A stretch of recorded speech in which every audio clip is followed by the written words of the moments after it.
दोस्तों ये कहानी है उन लोगों के लिए जो कठिनाई आने पे अपने काम को करना बंद कर देते हैं, ये सोच के कि अब इसमें सफलता नहीं मिलेगी, इसीलिए इसको करना बंद कर देना उचित है।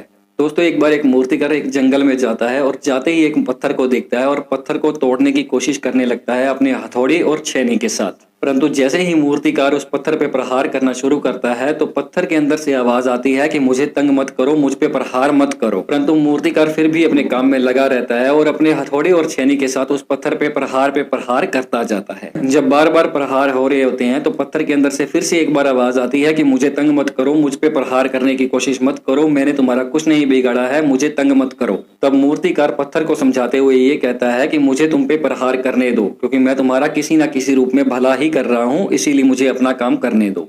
इतना कहने के बाद मूर्तिकार फिर से प्रयास करने लगता है, हथौड़े और छेनी के साथ उस पत्थर पे प्रहार करता है, परंतु पत्थर फिर से गुस्से में बोलता है कि मुझे तंग मत करो। इतना कहने के बाद मूर्तिकार जो होता है उस पे काम करना बंद कर देता है। अब मूर्तिकार पास ही में पड़े दूसरे पत्थर को उठाता है और उस पे हथौड़े और छेनी के साथ प्रहार करना शुरू कर देता है और कुछ दिनों की मेहनत के बाद मूर्तिकार उस पत्थर को भगवान की मूर्ति का रूप दे देता है, जो कि बेहद एक आकर्षक होती है। अब उस मूर्ति को एक मंदिर के अंदर स्थापित किया जाता है और वो मूर्ति इतनी ज्यादा सुंदर बनी होती है कि आसपास के जितने गांवों के लोग होते हैं वो मंदिर में आते, उस भगवान की मूर्ति के आगे माथा टेकते, मन्नतें मांगते और आशीर्वाद मांगते।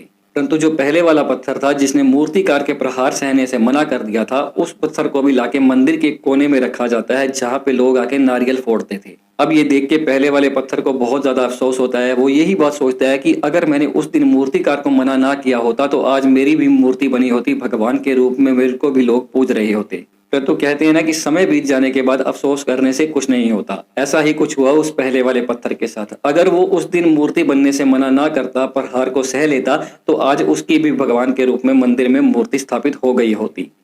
तो दोस्तों ये कहानी हमें बताती है कि अगर हम भी लाइफ के अंदर स्ट्रगल कर रहे हैं, कठिनाइयां हमारे सामने एक के बाद एक आ रही हैं, तो इसका मतलब ये है कि बहुत जल्दी हमें भी सफलता मिलने वाली है। इसीलिए प्रयास करना बंद मत कीजिए, कठिनाइयों का सामना कीजिए और फिर देखिएगा एक दिन वो दूर नहीं है जब आपके सामने सफलता खड़ी होगी।